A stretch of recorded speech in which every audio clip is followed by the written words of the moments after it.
the monitoring attendance and contact tracing, as well as taking into consideration the hygiene aspects, setting up our physical distancing, and again, taking into consideration those who have got any additional needs,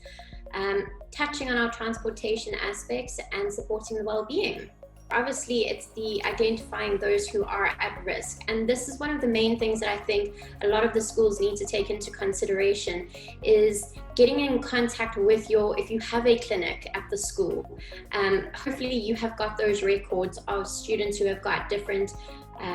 medical conditions, and identifying who those students are, but identifying who the staff are as well that are being identified with any underlying conditions such as diabetes or your heart conditions, the lung conditions, and having that particular list put together.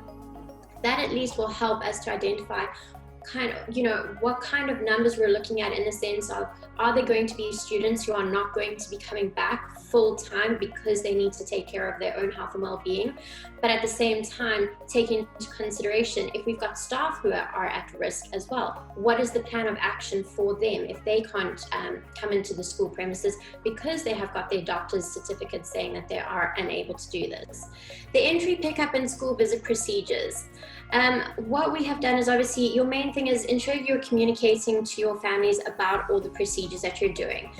Put a newsletter together if you need to, have your going back to school readiness booklets sent out to those parents. Make sure that everyone is up to date with what's going on. The worst thing is feeling anxious over something that you are unaware of, and this is something that is easily avoided.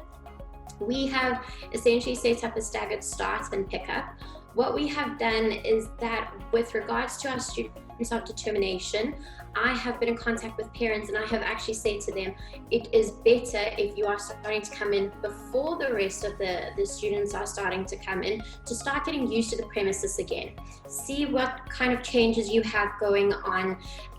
getting them used to coming to school with their masks on, just setting up little time slots for them to come in when the school is quiet, and that they're able to see that even though you are now looking different with your mask on, it is still okay, and it's still the same place, and that it's still a safe place for them. This was something that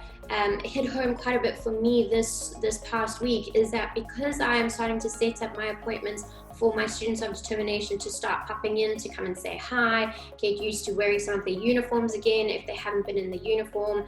so that they're getting their sensory regulation updated, getting used to what the school facilities are going to look like. You need to make sure that you have got a good schedule set out so that security is aware of who is coming in, when they're coming in, what their contact number is. You need to ensure that your front of house staff are aware of the same procedures that will be happening as well.